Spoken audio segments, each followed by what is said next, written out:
தொடர்ந்து நம்மை நடத்த என்னாலும் உண்மையுள்ளவராக இருக்கிறார். ஹல்லேலூயா. இந்த மாதத்திலும் கர்த்தர் நம்மோடு கூட இடைப்படுவாராக, நம்மோடு கூட பேசுவாராக, நமக்கு கற்றுத் தருவாராக, நமக்கு போதிப்பாராக, எல்லாவிதத்திலும் பலப்படுத்துவாராக, சகாயம் செய்வாராக, ஆறுதல் படுத்தி நடத்துவாராக. இவர்கள் செய்த எல்லா நன்மைகளுக்காகவும் நான் நன்றி செலுத்தி இந்த மாதத்திலே கர்த்தர் நமக்கு செய்ய போகிறதான, கொடுத்ததான வாக்குத்தத்தங்களுக்காக நாங்கள் கர்த்தருக்கு ஸ்தோத்திரம் என்று சொல்வோம். ஹல்லேலூயா. இந்த வாக்குத்தத்தத்தை தேவன் கொடுத்து இந்த வாக்குத்தத்தத்தை தியானிக்கும்படியாய் கர்த்தர் சில வாரங்களை கொடுத்திருந்தார். அந்த நாட்கள் இந்த வார்த்தைகளை, அந்த காரியத்தை அப்படியே தியானிக்கும் பொழுது நேற்றைய தினம் வரையிலும் அது சரியா எனக்கு ஒன்றுமே புரியல. புரியாம எப்படி வாக்குத்தத்தம் அப்படின்னு கேட்கலாம். கர்த்தர் இந்த வசனத்தை மாத்திரம் எடுத்து சில நாட்களாய் அப்படியே தியானிச்சுட்டு இருக்கும் பொழுது நேற்றைய தினத்திலே ராத்திரி பொழுது ஆண்டவர் சொன்னார், இந்த அதிகாரம் முழுவதுமாய் எடுத்து வாசிக்கும்படியாக வாசித்த பொழுது அதற்கு மேல் முதலாய் இருந்ததான அநேக காரியங்களை, அநேக வசனங்களை ஆண்டவர் வாக்குத்தத்தங்களாகவே இந்த பகுதியிலே, இந்த அதிகாரத்திலே 41வது அதிகாரம், ஏசாயா தீர்க்கதரிசியின் புத்தகம் 41வது அதிகாரம், அதை நாங்கள் எடுத்து வாசிக்கும் பொழுது ஆரம்பத்திலிருந்து கடைசி வரையிலும் நாங்கள் அநேக காரியங்களை கர்த்தர் நம்மிடத்தில் கேள்வியாய் கேட்கிறவராகவும் பதில் சொல்லுகிறவராகவும் மாறாய் இன்னும் அநேக காரியங்களை வாக்காய் இப்படியெல்லாம் நான் செய்வேன், இப்படியெல்லாம் நான் நடத்துவேன் என்று சொல்லி வாக்காய் கொடுக்கிறவராகவும் இருக்கிறார். ஹல்லேலூயா. வாசிக்கலாமே 17வது வசனம். சிறுமையும் எளிமையுமானவர்கள் தண்ணீரை தேடி. இங்கிலீஷ்ல வாசிங்க. When the poor and needy seek water. poor and needy, அதாவது சிறுமையும் எளிமையுமானவர்கள் என்று தமிழ்ல வேதம் சொல்லுகிறது. ஆனால் ஆங்கில வேதம் சொல்லுகிறது என்னது? Poor and needy. poor ஏழைகளும் தேவையுள்ளவர்கள், Needi அவசியம் உள்ளவர்கள். அவங்க என்ன செய்வாங்கன்னா தண்ணீரை தேடி அது கிடையாமல், தேடின தண்ணீர் தேவையான நேரத்தில் கிடையாமல் அவர்கள் நாவு தாகத்தால் வரணும் போது, அவருடைய நாவுகள் தாகத்தால் வரலுகிறது. சொல்லுமே, தண்ணீரை தேடி தேடி இப்ப தண்ணி தேவை, ஆனா தேவையான நேரத்துல தண்ணீர் இல்லை. எப்படி இருக்கும்? மேல் நாவு வந்து வாய்க்குள்ள அப்படியே ஒட்டிட்டு நாக்கு வறட்சியாய் பேச முடியாதபடி, வாய் திறக்க முடியாதபடி, நாங்க ஒரு பேர்பட்டதான ஒரு நிலை யாருக்கும் வந்திருக்கும் என்று நான் நம்ப மாட்டேன்.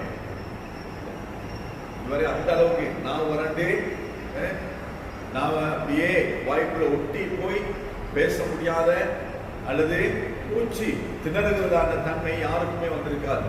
ஆனா கர்த்தர் இதுவரையிலும் நம்மை நடத்தி வருகிறார். ஆனா வசனம் சொல்லுகிறது, தேடியும் காணாமல் அவர்கள் என்ன செய்கிறதா கிடையாமல் அவர்கள் நாவு வரணும் போது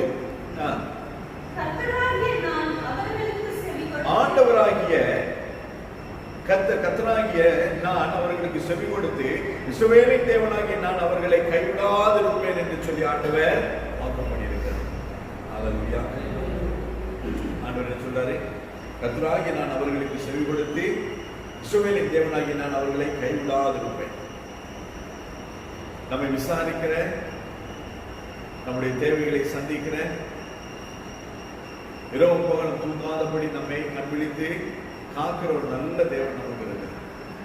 அப்பேற்பட்டதான ஒரு தேவனை பூமியில கொண்ட ஜனங்கள் வேற யாருமே கிடையாது. நாம மட்டும்தான் அவரை ஆராதிக்கிற, அவருடைய ரட்சிப்பிலே களி கூறுகிற, அவருடைய இரத்தத்தினால் கழுவப்பட்டு நீதிமான்களாய் மாற்றப்பட்டிருக்கிற, ஜீவ புத்தகத்திலே எங்களுடைய பெயர்களை எழுதப்பட்டிருக்கிற நம்மை போல் ஆசீர்வாதமான, வாக்கியமான, மேன்மையான ஜாதிகளோ ஜனங்களோ இந்த பூமியில யாருமே கிடையாது. இந்த பூமியில முதலாவது ஐஸ்வர்யவான், அதாவது ஐஸ்வர்யவான்கள் பட்டியலில் முதலாவது இருக்கிற மனுஷன் கூட ரட்சிக்கப்படவில்லை என்று சொன்னான். அவருடைய பெயர் ஜீவ புத்தகத்திலே இல்லை என்று சொன்னான். அவருடைய வாழ்க்கை இயேசு கிறிஸ்துவினால் ஏற்றுக்கொள்ளப்படவில்லை என்று சொன்னார். அவருடைய வாழ்க்கை இயேசு கிறிஸ்துவினால் உருமாற்றப்படவில்லை என்று சொன்னார். அவருடைய வாழ்க்கையிலே இயேசு கிறிஸ்துவின் இரத்தத்தினால் கழுவப்பட்டதான அந்த அனுபவம் அப்படி இல்லைன்னு சொன்னா இயேசு கிறிஸ்துவினுடைய அந்த ரட்சிப்பின் அனுபவம், இயேசு கிறிஸ்துவினுடைய அந்த அன்பு ஒரு மனுஷனுடைய அவ்வளவு பணம் படைத்த அந்த மனுஷனுடைய வாழ்க்கையிலும் இல்லை என்று சொன்னால் அவனோடு கூட ஒப்பிட்டு பார்க்கும் பொழுது நானும் நீங்கள் இந்த உலகத்திலேயே ஐஸ்வர்யவான். நாம தான் மேன்மக்கள், நாம தான் மேன்மையானவர்கள். ஆண்டவர் சொல்லும் பொழுது சொல்லுகிறார், 1 பேதுரு எழுதும் பொழுது, நீங்கள் ராஜரீக ஆசாரிய கூட்டமா இருக்கிறீர்கள். நாங்கள் யாரா சாதாரண மனுஷன் கிடையாது. சாதாரணமா இருந்தாலும் நமக்குள்ளே ஒரு ஆசாரிய அபிஷேகம், ஒரு ராஜரீக அபிஷேகம் நம்மிடத்திலே இருக்கிறது. அந்த அபிஷேகத்தை நாங்கள் எடுத்து பயன்படுத்த வேண்டியவனாக இருக்கிறோம். ஆண்டவர் சொல்றாரு, தண்ணீர் இல்லாத பொழுது, வறண்டு போன பொழுது, அடுத்து எங்க போவோம், யாரிடத்திலே போவோம் என்று சொல்லி தெரியாமல் அங்கலாய்க்கிற பொழுது ஆண்டவர் சொல்வார், நான் கர்த்தராகிய நான். அவரே வந்து நமக்கு தண்ணீர் தருகிறவராய் நம்மை விசாரிக்கிறவராய்.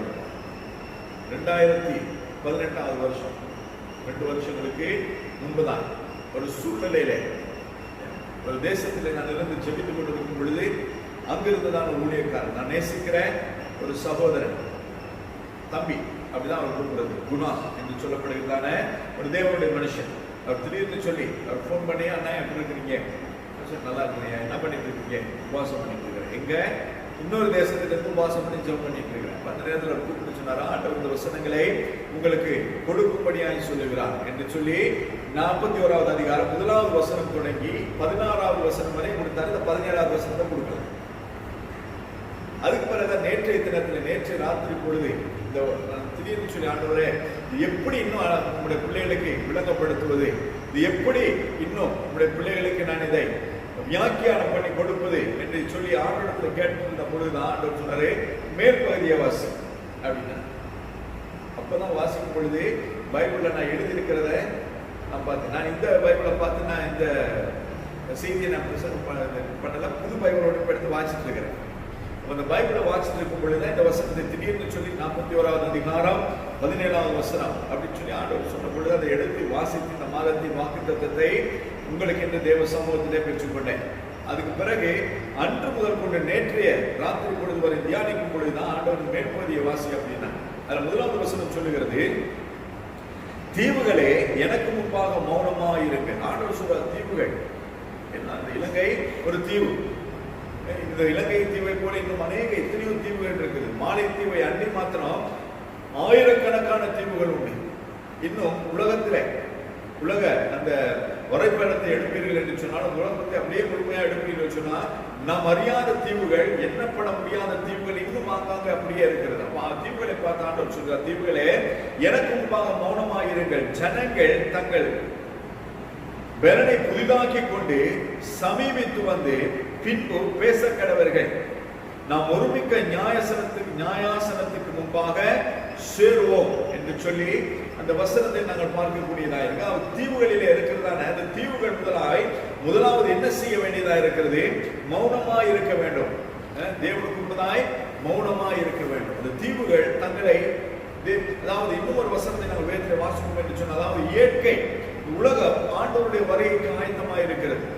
சிருஷ்டிப்பு தேவனுடைய வருகைக்கு ஆயத்தமாய் இருக்கிறது. ஆனால் ஆயத்தமாய் இருக்க வேண்டியதான நாமோ, நம்முடைய திருச்சபைகளோ இன்னும் ஆயத்தமாகாத அந்த நிலையிலேயே நாங்கள் இருந்து கொண்டிருக்கிறோம்.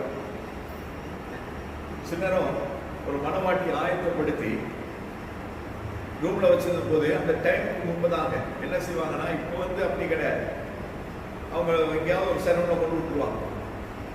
இப்போ வீட்டில இருந்து வர்றது கிடையாது, சரவணை ஆயத்தமாக்கி வீட்டுக்கு வந்து அங்க ஜாம் பண்ணி அங்க காரியங்களை முடிச்சுட்டு மறுபடியும் ஏறி வரும் பொழுது 10 மணிக்கு கல்யாணம், 11 மணி ஆயிடுது. ஆனா முன்னெல்லாம் அப்படி கிடையாது. ஜோடனை அலங்கரிப்பு எல்லாம் எங்க நடக்கும், வீட்டுல தான் நடக்கும். வீட்டுல தான் நடக்கணும் இல்லையா, வீட்டுல தான் நடக்கணும். இது வீட்டுல நடக்க வேண்டியதான காரியம். அப்ப வீட்டுல ஜோடனை அலங்கரிப்புல நடக்கும் போது எல்லாரும் வீட்டுல உள்ளவங்க எல்லாருமே அந்த மனவாட்டி என்ன செய்வாங்க, ஆயத்தப்படுத்துவார்கள். ஆனா சரவணுக்கு போன யார் ஆயத்தப்படுத்துறது, வீட்டுல உள்ளவங்க யாருமே இருக்க மாட்டாங்க. அங்க ஆயத்தப்படுத்தி வந்துட்டு நெட்டுக்கிட்ட எல்லாம் அங்கேயே போட்டுட்டு வந்து வீட்டுக்கு வந்து ஒரு சடங்குக்கு ஒரு சம்பிரதாயத்துக்கு என்ன செய்வாங்க, முகத்தை மட்டும் மூடுவாங்க. அப்ப இந்த முகத்தை மட்டும் மூடுறதுக்கு ஏன் இத்தனை அலங்கரிப்பு கேட்டா சொல்லுவாங்க, திருமணம் வருஷத்துக்கு ஆயுஷ் நாள்லயே ஒரு முறை தானே இருக்கிறது, படம் எடுக்கணும். படம் எடுத்த திருமணங்கள் எல்லாமே நல்லா இருந்ததாக சரித்திரம் இல்லை. ஆனால் தேவனால் சேர்க்கப்பட்ட, தேவனால் ஆசீர்வதிக்கப்பட்ட குடும்பங்கள் இன்று வரையும் நிலைத்திருக்கிறதை, தலைக்கிறதை நாங்கள் பார்க்க முடியும். அப்ப இந்த மணவாட்டி எங்க ஆயத்தப்படணும்னு சொன்னா வீட்டுல தான் ஆயத்தப்படும். அப்ப வீட்டிலே ஆயத்தமாகி அந்த மணவாட்டி என்ன செய்யணும், மணவாளனுடைய வருகைக்காய் இல்லையா, மணவாளன் நாங்க வந்த பிறகு என்ன செய்வேன், மணவாளனை எதிர்கொண்டு போகணும். மணவாளன் நம்ம அந்த மனைவிக்காய் காத்து கொண்டிருப்பார், ஸ்ரீக்காய் காத்து கொண்டிருப்பார். எங்க திருச்சபையில, அதாவது உலகத்தில் நடக்கிறதான திருமண வைபவம். ஆனால் வேதத்தின்படி நாங்கள் பார்க்கும் பொழுது மணவாட்டி ஆகிய நானும் நீங்கள் எப்பவுமே ஆயத்தமாக இருக்க வேண்டியவர்களாக இருக்கும். ஆயத்தமாக இருக்கும் பொழுது மணவாளன் வரும் பொழுது மணவாட்டி எடுத்துக்கொள்ளப்படுவார். சபையை கொண்டு அப்படியே யாரு, ஆவியானவர் கொடுத்துருவார். அப்ப ஆவியானவர் நம்மை அலங்கரிக்க வேண்டும், ஆவியானவர் நம்மை தயார்படுத்த வேண்டும், ஆவியானவர் நம்மை உருமாற்ற வேண்டும், ஆவியானவர் நம்மை என்ன செய்யணும், நமக்கு தேவையான ஒவ்வொன்றையும் பார்த்து பார்த்து செய்யணும். இங்க கொஞ்சம் முடி சிலிப்பு இருந்தா அந்த முடிய அப்படி அமுத்தி விட்டுட்டு, கண்ணுகிட்ட ஏதாவது பிரச்சனை இருந்துச்சுன்னா அந்த கண்ணுகிட்ட இருக்கிற அந்த துருவையோ அழுக்கியோ எதையோ ஒன்று எடுத்து விட்டுட்டு, மூக்கு கிட்ட ஏதாவது கொஞ்சம் வேர்த்துக்கிட்டு அப்படி இருந்துச்சுன்னா மூக்க வேர்வை அப்படியே தொடச்சி விட்டுட்டு, இதெல்லாம் யார் பண்ணணும், ஆவியானவர் பண்ணணும். மணவாட்டி ஒன்றுமே தெரியாது, மணவாட்டி அப்படியே உட்காந்துட்டு இருப்பான். இதெல்லாம் ஆவியானவருக்கு செய்ய நாம் கொடுக்கணும். அப்ப நம்ம என்ன செய்யணும், நாம் ஜனங்கள் தங்கள் பலனை புதிதாக்கி கொண்டு, நாம் நம்மை புதிதாக்கி கொண்டு நாம் என்ன செய்யணுமா, சமீபித்து வர வேண்டியவர்களாக இருக்கிறோம். சமீபித்து வந்து நாங்கள் தேவனிடத்திலே நியாயசனத்துக்கு முன்பதாக வந்து சேருவோம். சேர்ந்த பொழுது ஆண்டவர் பின்ன நிறைய காரியங்களை அதில் சொல்லுகிறார். அதிலே நிறைய வாக்கு தத்தங்களை, இந்த ஒரு வாக்கு தத்தத்தை அண்டி அநேக வாக்கு தத்தங்களை கத்திருந்த அதிகாரத்தில் இந்த 8வது வசனத்திலிருந்து கொடுத்திருக்கிறதை நாங்கள் பார்க்க முடியும். 8வது வசனத்திலிருந்து 16வது வசனம் வரைக்கும் வாக்கு தத்தங்கள் தான் இருக்குது, வேற ஒண்ணுமே கிடையாது. அப்ப இந்த வாக்கு தத்தங்களை நாம் சுதந்திரித்துக் கொண்டு பெற்றுக்கொண்டு இல்லையா, நாம் தேவனை நோக்கி கிட்டி சேர அவர் என்னுடைய வாழ்க்கையில என்னுடைய சூழ்நிலைகளை மாற்றுவார். என்னுடைய தேசத்தின் சூழ்நிலை, என்னுடைய குடும்பத்தின் சூழ்நிலை, என்னுடைய சார்ந்திருக்கிறவருடைய சூழ்நிலை, என்னுடைய பிள்ளைகளுடைய சூழ்நிலை, அதாவது என்னுடைய வேலையா இருக்கலாம், ஊழியமார்களா எதுவா இருந்தாலும் அதை கர்த்தர் மாற்றுவார். கர்த்தர் அந்த மாற்றத்தை தருவார். கர்த்தர் என்னுடைய தாகத்துக்கு நான் வறண்டு போய் உடாய்த்து போய் நான் வறண்டு இருக்கிறதான நேரத்தில் என்னுடைய தேவைகளை கர்த்தர் சந்திப்பார் என்பதால் அந்த நம்பிக்கையும் விசுவாசமும் நம்மிடத்தில் இருக்குமானால் இந்த வாக்கு தத்துவத்தை நம்முடைய வாழ்க்கையில நிறைவேற்ற ஆண்டவர் உள்ளவராக இருக்கிறார். ஓடி போறான் யாரு,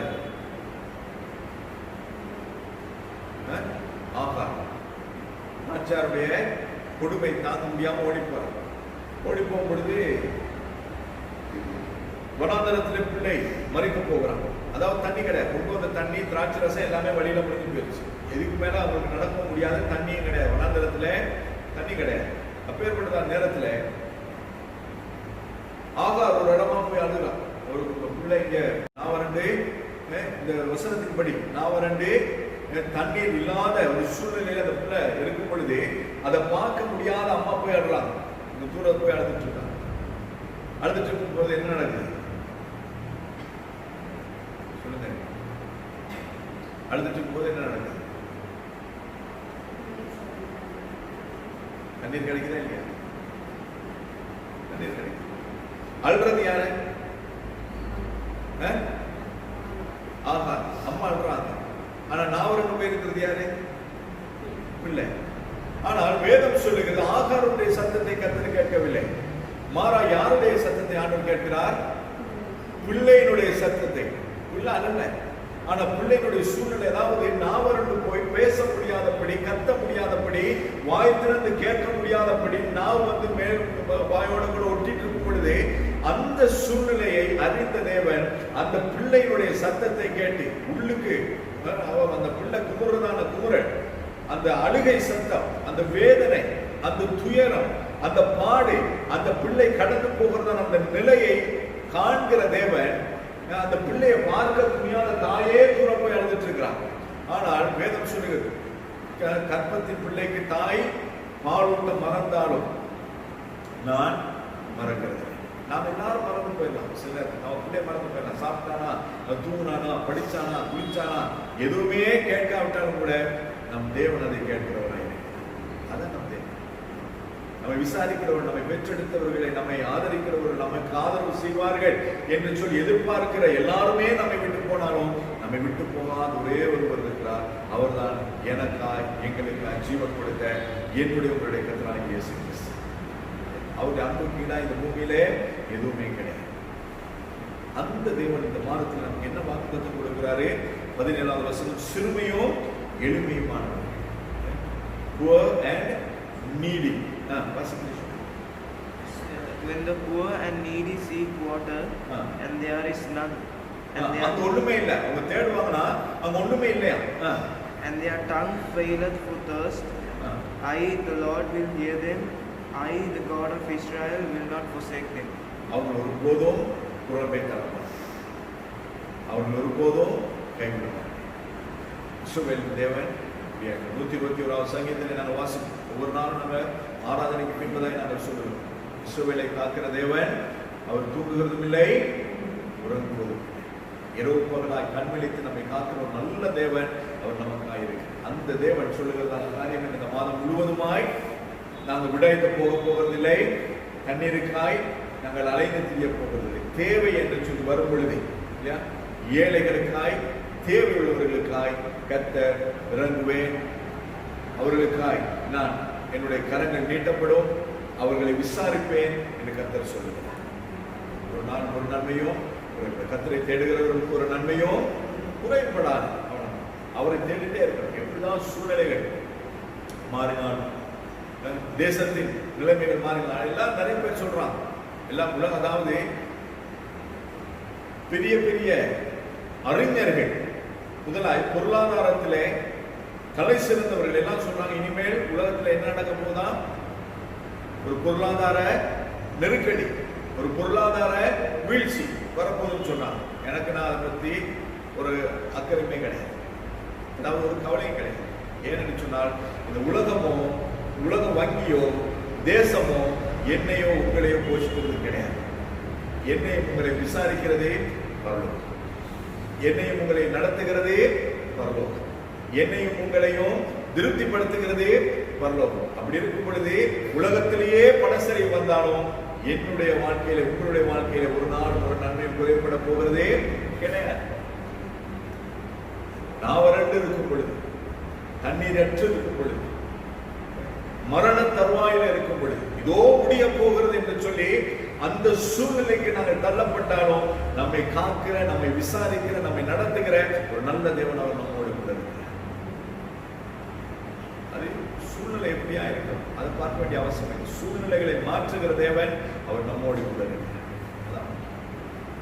அப்படியே நீங்க என்ன வாட்ஸ்அப் பண்ணீங்கன்னா எத்தனையோ காரியங்கள், எத்தனையோ வாக்குத்தத்தங்களை கற்றுத் தருகிறார். துரிதமாய் ஒரு சில காரியங்களை மாத்திரம் நான் வாசித்து முடிகிறேன். 8வது வசனம், என் தாசனாகிய இஸ்ரவேலை நான் தெரிந்து கொண்ட யாக்கோபே, என் சிநேகிதனான ஆபிரகாமின் சந்ததியே, தெரிந்து கொள்ளப்பட்ட, ரட்சிக்கப்பட்ட, தேவனால் அங்கீகரிக்கப்பட்ட, தேவனால் அழைக்கப்பட்ட, தேவனுடைய குடும்பத்தில் இருக்கிற தேவனுடைய பிள்ளைகளுக்கு ஆண்டவர் சொல்லுகிறதான காரியம், நான் பூமியின் கடையாந்தரங்களில் இருந்து உன்னை எடுத்து அதன் எல்லைகளில் இருந்து அழைத்து வந்து, நீ என் தாசன், நான் உன்னை தெரிந்து கொண்டேன், நான் உன்னை வெறுத்து விடவில்லை என்று சொன்னேன். ஆண்டவர் பூமியில கடையாந்தரத்தில் எங்கோ இருந்த என்னையும் உங்களையும் அவர் தேடி வந்து ரட்சித்திருக்கிறார்.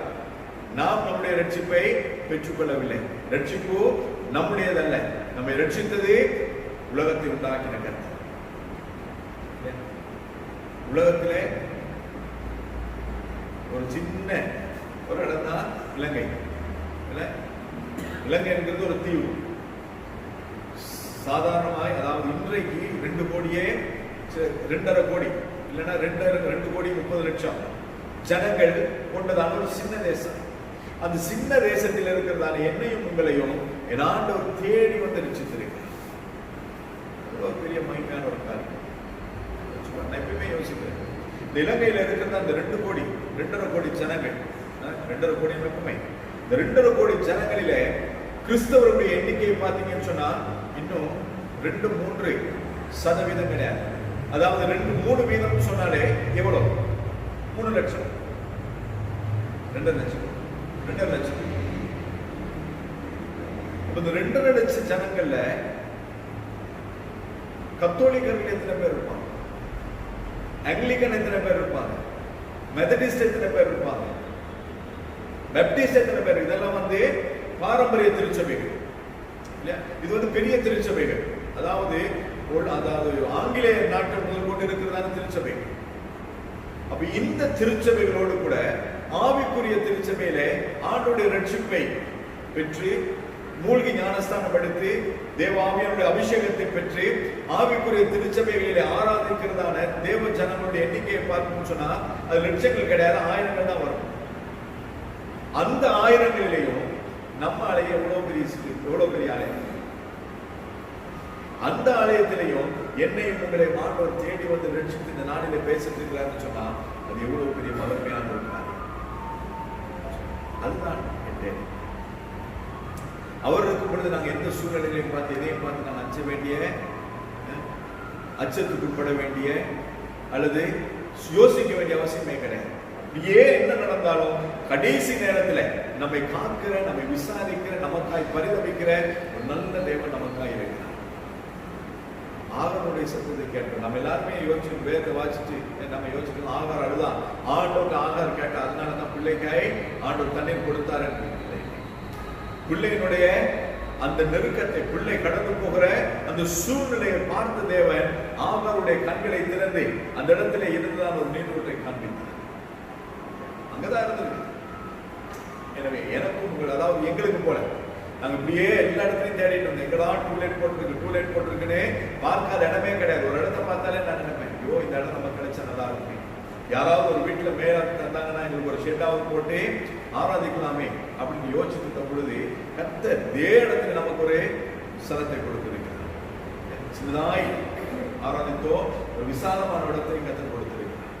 அதுக்கு ஏற்ற விதமான ஆத்மாக்களை கர்த்தர் கொடுக்கிறார். ஏனென்றால் அவர் தான் அறுவடை கேட்கிறார். அவருக்கு நாம் கேட்கும் பொழுது கர்த்தர் நிச்சயமாக நமக்கு. எனவே நம்முடைய வேலை என்னது? தேவனை சார்ந்திருக்க வேண்டும், தேவனை நம்ப வேண்டும். அவர் எனக்கு செய்வார், அவர் எனக்கு தருவார் என்பதை நாங்கள் நம்பி வாழ்வோம் என்று சொன்னால் நம்முடைய வாழ்க்கையிலே அற்புதம் செய்கிற ஆண்டவருக்கு லேசானது. நமக்கு கஷ்டம், ஒரு நாளை கணிக்கிறதே நமக்கு கஷ்டமா இருக்கு. எப்படா ராவு பொழுது போகும் அப்படின்னு அந்த ராத்திரி பொழுதை கணிக்க தவிக்கிறவர்கள் யாரால், எப்படா இந்த சூரியன் நம்மை விட்டு போகும், எப்படா இந்த நிலைமை மாறும், எப்படா இந்த நாங்கள் கடந்து போகிறதான இந்த நிலைமை மாறும் என்று சொல்லி நாம வருஷங்களை யோசிச்சுட்டு இருக்கலாம். ஆனால் கர்த்தர் ஒரு நொடி நம்மை பார்த்தால் போதும், கர்த்தர் நம்முடைய சூழ்நிலைகளை மாற்றும். எந்த ஆண்டவர் எல்லாமே முழுவதுமாய் லாக்டவுன். இப்ப சில மாதங்கள் இருக்கிறாய், மார்ச், ஏப்ரல், மே மாசம் இன்னைக்கு யாரும் வெளியே போக முடியாது, வர முடியாது, எதுவுமே செய்ய முடியாது. ஆனா அந்த நாளே நான் பிசினஸ் ஒரு கம்பெனி அதை கூப்பிட்டு அவங்களுக்கு 3 சர்டிபிகேட் வேணும்னு சொல்லி எடுத்தாங்க. 3 சர்டிபிகேட். உலகமே மூடி இருக்கிறது, தேசங்கள் இருந்து ஒண்ணுமே நடக்க முடியாது, தேசங்கள் அடைப்பட்ட நிலை, எதுவுமே முடியாது. ஆனால் அந்த நாட்களிலும் ஆண்டவர் தேவைகளை சந்தித்து மற்றவர்களை தேவைகளை விசாரிக்கும்படிக்கு என்னுடைய கரங்களை கர்த்தர் பலப்படுத்தி எதிர்பார்க்க வேண்டும். அதுதான் நம்முடைய தேவை. அதாவது கர்த்தரை நாங்கள் சார்ந்திருப்போம் என்று சொன்னால், கர்த்தரை நாங்கள் எதிர பிடித்துக் கொண்டிருப்போம் என்று சொன்னால், அவர் தேட்டார் வாக்கு சொன்னபடி ஏழைகளை, தேவை உள்ளவர்களை விசாரிக்கிற தேவன் நம்முடைய தேவன். ஒரு நாளும் நம்முடைய வாழ்க்கையில ஒரு முறை போக போகிறதே கிடையாது. கர்த்தரை நாங்கள் சார்ந்து கொள்வோம், கர்த்தரை எதிர பிடித்துக் கொள்வோம். 8வது மாதத்திலும் கர்த்தர் தன்னுடைய வாக்கின்படியே தொடர்ந்து எல்லாத்தையும் வாட்சி பாருங்க. அருமையான வாக்கு தத்துவங்களை, அருமையான வசனங்களை கர்த்தரின் அதிகாரத்திலே நம்ம கொடுத்திருக்கிறது. அதெல்லாம் அனுபவிக்கிறதோடு கூட 17வது வசனத்தையும் கர்த்தர் இந்த மாதத்திலே அனுபவித்து அதையும் நாங்கள் சுதந்திரித்துக் கொள்ள கர்த்தர் நமக்கு கிருபை செய்வார். எல்லாரும் அந்த 17வது வசனத்தை வாசித்து நாங்கள் ஜெபித்து நிறைவு செய்வோம். சிறுமையும் எளிமையுமானவர்கள் தண்ணீரை தேடி அது கிடையாமல் அவர்கள் நாவு தாகத்தால் வரும் போது கர்த்தராகிய நான் அவர்களுக்கு செவி கொடுத்து இஸ்ரவேலின் தேவனாகிய நான் அவர்களை கைவிடாதிருப்பேன் என்று ஆண்டவர் வாக்கு.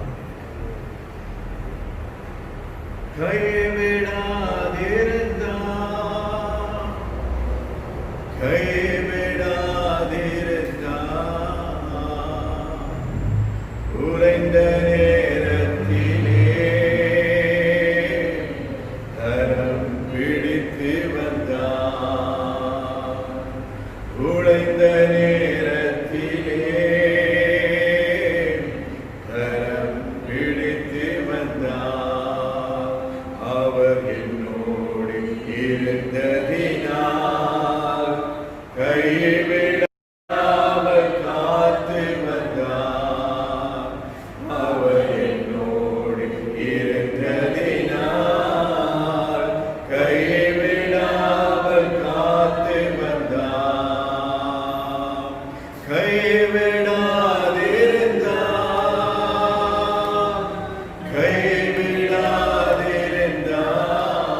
கைவிடாதிருந்தார், உழைந்த நேரத்திலே கரம் பிடித்து வந்தார். நல்ல ஆண்டவரே, ஆசீர்வதிக்கப்பட்ட இந்த 8வது மாதத்தின் முதல் நாளுக்காய், முதல் மணி நேரத்துக்காய் நமக்கு நாங்கள் நன்றியோடு கூட உண்மை குதித்து உண்மை சொந்தம். ஆண்டவரே, இந்த புதிய மாதத்தை கொடுத்த தேவன், இந்த புதிய மாதத்தின் வாக்குத்தத்தத்தை கொடுத்த தேவன், அந்த வாக்குத்தத்தத்தின் படியே உடைய பிள்ளைகளாகிய எங்கள் ஒவ்வொருவரையும் இந்த மாதத்தில் நடத்த போகிறபடி நான் சொல்கிறேன். சிறுமையும் எளிமையுமானவர்கள், தேவையோடு கூட இருக்கிறவர்கள், எதிர்பார்ப்போடு கூட இருக்கிறவர்கள், உடைய பிள்ளைகள் ஒவ்வொருவருக்கும் கர்த்தருடைய வார்த்தையின்படியே அற்புதத்தையும் அதிசயத்தையும் செய்து நடத்துவீராம். ஒவ்வொருடைய கையின் பிரயாசங்களும் ஆசீர்வாதமாய் மாறட்டும். ஒவ்வொருடைய போக்கிலும் வரத்திலும் தேவனுடைய அனுக்கிரகம் இருக்கட்டும். தேவனுடைய சபை ஆசீர்வாதமாய் இருக்கட்டும். அநேகருக்கு ஆசீர்வாதமான ஒரு ஸ்தானமாய் மாறட்டும். குடும்பங்களிலே இருக்கிற ஒவ்வொருவரையும் கர்த்தர் தாமே அங்கீகரித்து ஆசீர்வதித்து அந்த குடும்பங்கள் அநேகருக்கு சாட்சியாய் இருக்கட்டும். தனிப்பட்ட வாழ்க்கையிலும் சரி, குடும்ப வாழ்க்கை, ஊழியத்தின் வாழ்க்கை, சமுதாய வாழ்க்கை எல்லாவற்றிலும் என் ஆண்டவருக்கு நாங்கள் சாட்சியா இருக்க கிருபை தருவீராம். இதோ உடைய பிள்ளைகளால் ஒவ்வொருவரையும் என் ஆண்டவர் கொடுத்த அபிஷேகத்தின் பேரிலும், என் ஆண்டவருடைய ஊழியக்காரனாய், தீர்க்கதரிசியாய், சிநேகிதனாய் உடைய பிள்ளைகளால் ஒவ்வொருவரையும் பிதா குமாரன் பரிசுத்தாவியாக திரியேக தேவனுடைய நாமத்தினாலே வாழ்த்தி ஆசீர்வதிக்கிறேன். கர்த்தர் ஆசீர்வதிப்பீராக.